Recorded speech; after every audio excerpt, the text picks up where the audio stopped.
Avec cette méthode originale pour se préparer au bac de philo mercredi prochain, écoutez du rap qui parle de philosophie, méthode proposée par le rappeur marseillais Naïm Zriwel avec son titre Le Voyageur du Temps. Je suis monté tout en haut de la colline des Muses, surplombant la belle Athènes dans le soir tombant.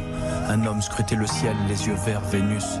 C'était le vieux Platon assis sur son banc. Je me suis posé à ses côtés pour l'écouter.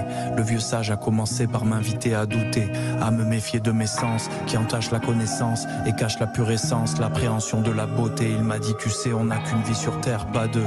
Il m'a dit toute vérité. Alors on peut pas tout écouter maintenant, il faudra attendre samedi minuit pour découvrir tout le titre. 5 minutes de philosophie, de poésie et de rap où tout le monde y passe, de Schopenhauer à Spinoza, de Platon à Nietzsche. Le tout donc signé Naïm Zriwel, rappeur engagé pour la jeunesse puisqu'il a monté l'Épopée, le village de l'innovation éducative à Marseille, et il est avec nous. Bonsoir Naïm Zriwel. Bonsoir. Merci de passer une tête dans ces vraies voix Sud Radio à Marseille. Alors ça vous est venu à cause de vos insomnies, cette idée de rapper pour mieux assimiler la philosophie? Ouais, exactement. En fait, j'ai fait des insomnies et comme j'adore la philosophie, j'écoute des podcasts de philosophie et je m'endors avec mes AirPods. Et du coup, j'ai fait des rêves un petit peu bizarres dans lesquels j'avais le pouvoir de rencontrer les grands sages des temps anciens, depuis la Grèce antique, et ça m'a donné l'idée d'écrire cette chanson, Le Voyageur du Temps. C'est-à-dire qu'au-delà de la blague, ça vous semble pouvoir vraiment être une bonne méthode pour retenir le programme de philo terminale, d'écouter du rap. Vous, en tout cas, vos podcasts en vous endormant, ça vous permet de tout retenir? En fait, je ne sais pas si je retiens tout, mais en tout cas, ça me fascine. Tous ces hommes qui, sous la voûte étoilée, sans aucune technologie, ont accédé à la sagesse. Donc, la question que vous me posez, elle est intéressante parce que finalement, écouter du rap, ça permet peut-être autrement de réviser et de gagner des points. Quand en fait j'ai fait ces rêves, j'ai eu l'idée de faire cette chanson. Et en écrivant les premières lignes, je me suis dit tiens, ça pour les terminales qui vont passer le bac, ça va les aider. D'ailleurs, donc, allez-y. Est-ce que vous l'avez testé auprès à l'Épopée de Marseille, auprès des jeunes que vous accompagnez? Bah oui, en effet, j'ai des apprentis ici qui sont en train de travailler et qui ont eu la chance d'avoir le son en exclusivité et notamment d'autres jeunes, des enfants d'amis qui ont écouté la musique. Ça permet en 4-5 minutes de voir un peu tous les grands sages, les grands philosophes et leurs pensées. Donc des moyens mnémotechniques peut-être de gagner quelques points et notamment pour ceux qui n'ont pas trop révisé. En tout cas, je l'espère.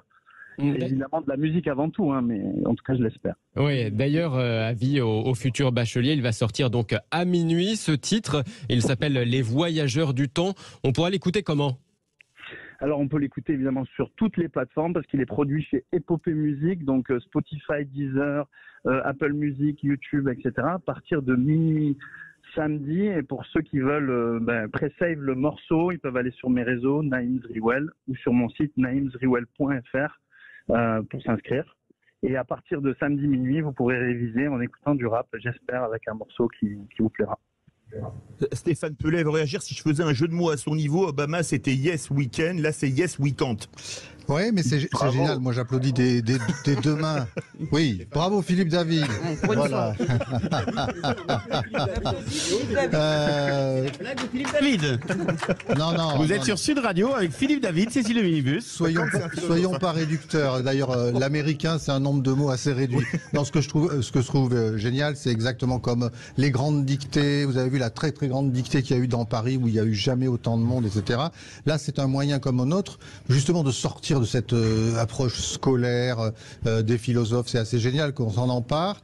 Et par exemple, rappelez-vous, dans les vraies voix, on avait reçu Julie Charvin qui avait ce projet de livre qui permettait à ce que les classiques soient très pédagogiquement présentés. Absolument. Et en fait, elle a réussi à amener énormément de lycéens à la lecture. Et puis, son projet a été repris par l'Éducation nationale et les éditions Gallimard. Comme quoi, on peut avancer sur ce terrain.